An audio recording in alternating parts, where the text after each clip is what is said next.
spot here on the network. I'm Alan Watts. My guest today you may better recognize in a club wearing one of his many elaborate costumes. He's JoJo Baby of Wicker Park. Walking into his studio inside the Flatiron building called JoJo's Closet is like walking into a fantasy world. First you're greeted by a 10-foot doll leaning on a giant dollhouse. Walk through the door of the house and enter a small room filled with more dolls and penises. His entire space is filled wall-to-wall, floor-to-ceiling with dolls. It's almost overwhelming to say the least, and you definitely can't see it all in one visit. He has many job titles, including hairstylist, doll maker, costume designer, and more. Hi, I'm your JoJo Baby. I'm a hairdresser, makeup artist, costume designer, doll maker. I do erotic art. I'm always creating. If I'm not making, if I'm not sketching, I'm drawing a painting. And if I'm not doing a painting, I'm making a doll. If I'm not making a doll, I'm making a costume. Or I'm cutting your hair. In the 90s, he was the creative force behind Chicago Bulls player Dennis Rodman's wild and crazy hair. I did Dennis Rodman's hair during the last years he was with the Bulls. When he'd come to the clubs, I was like, you should let me do your hair. And he was like, what's a white boy know about doing my hair? And I was like, alright, never mind. Christmas we did Happy Holidays. And he came to the show and he said, I love all these animal printed heads. Do you know who did it? And I was like, yes, I did. He was like, can you do that to me? I was like, hello. I gave him Jaguar printed hair. And I didn't realize what I had done till I switched on the game that night and he was already stretching on the court. And then the announcer was like, here's the Wildcat, Dennis Rodman. I felt like I had become a part of pop culture. JoJo also creates one-of-a-kind handmade dolls. I asked him about those. Behind me is my doll collection. Some of them go from teeny tiny to 10 feet tall. I have a 10-foot doll of my good old friend Silky Jumbo in there. And he has horse teeth for teeth, people always ask. All of my dolls have a full skeleton in them, made out of wood, wire, and plastic. And then they're wired, weighted, and padded so they can stand by themselves and be posed. Glass eyes, porcelain animal, human teeth, human hair. I put a full chakra system into their bodies so they all have hearts in their chests. Some of them have hooker diamonds in their heads because they say the stone adds to psychic ability and also works with intent. So if I want you to feel happy or sad about a character, I think it shines through the doll. And I sew them with a voodoo love oil in the hopes that if they ever leave me, somebody will love them as much as I do.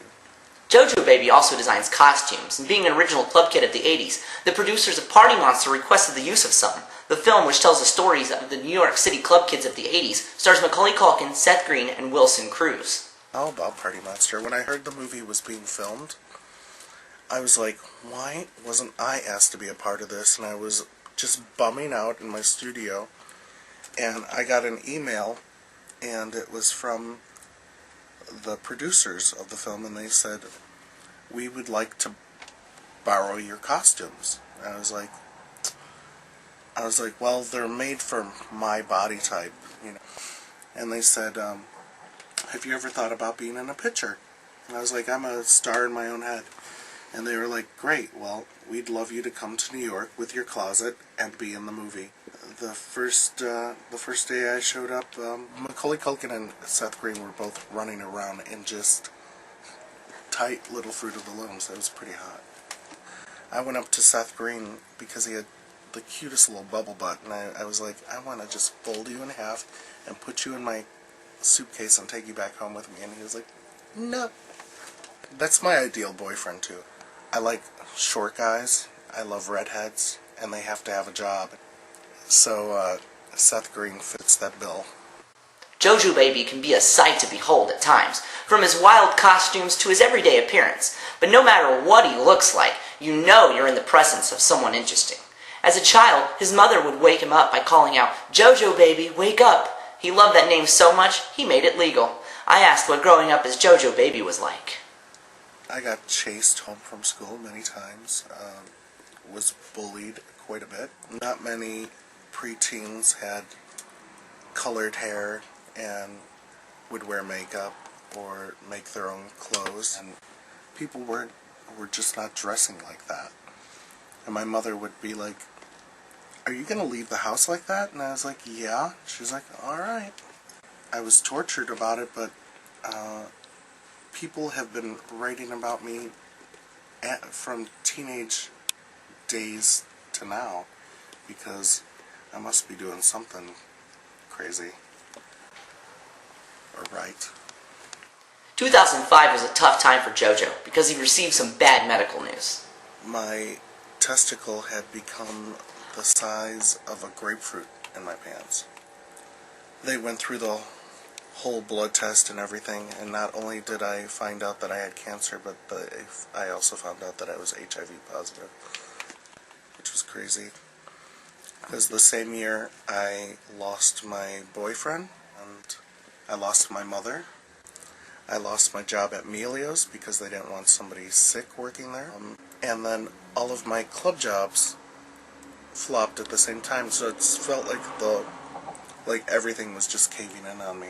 And I took up a comedy class because I felt like the power of laughter would heal me, and I'm still here. I first met JoJo in 2007 after just moving to Chicago from Cincinnati. The first thing he said was, "Can I mold your cock?" I was shocked and surprised, but he actually has tons of them, so I was curious and wanted to know more. When anybody ever sees my whole collection of all my cocks, they're like, "Oh my God, why do you need so many?" It's like, well, some artists have red, green, blue, yellow, black. I have short ones, long ones, girthier ones, skinnier ones, some that look like real mushrooms, some that are uncircumcised and look like thumbs, you know. These are my colors. I love this guy because he has such a curve to his dick. And this one seems to have a little bit of an attitude. But here's one of the vaginas. But I love the way her vagina curves right with the curve of his. It's a beautiful piece. I wanted to show people a part of some of my friends that you don't get to see on a daily basis. JoJo Baby is big in the club scene here in Chicago. In fact, right now you can find him hanging around at Crocodile in Wicker Park on Mondays, where if you order a drink, you get a whole pizza free. On Thursdays, you'll find him at Y Bar in River North. He's been asked to do makeup for models of Jeffrey Mack at this year's New York City Fashion Week. And there's also a feature film currently in theaters from director Clive Parker called JoJo Baby the Film. Well, they're actually going to be filming a movie here in 2 weeks. It's called Chicago Rot. I get to play a psychic in a horror film. My movie is playing in Germany and France right now. Clive Barker produced a documentary about me and my artwork, hopefully coming on DVD in the fall, along with a book that Sally and I have been working on called Getting Into Face. It's great meeting one of your heroes because you never think that when you meet them that they're going to like you and then want to share you with the world. It's almost too much.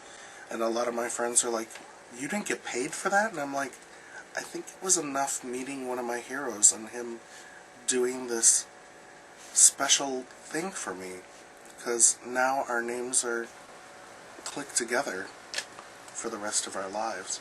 Okay, so if you haven't met JoJo Baby, or been to his closet, you should definitely check him out. He's a character and all-around interesting guy.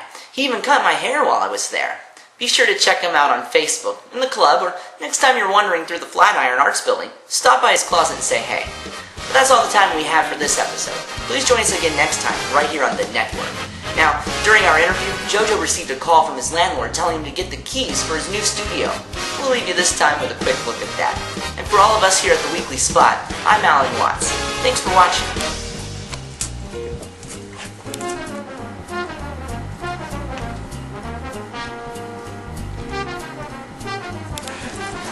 I keep having good dreams about this.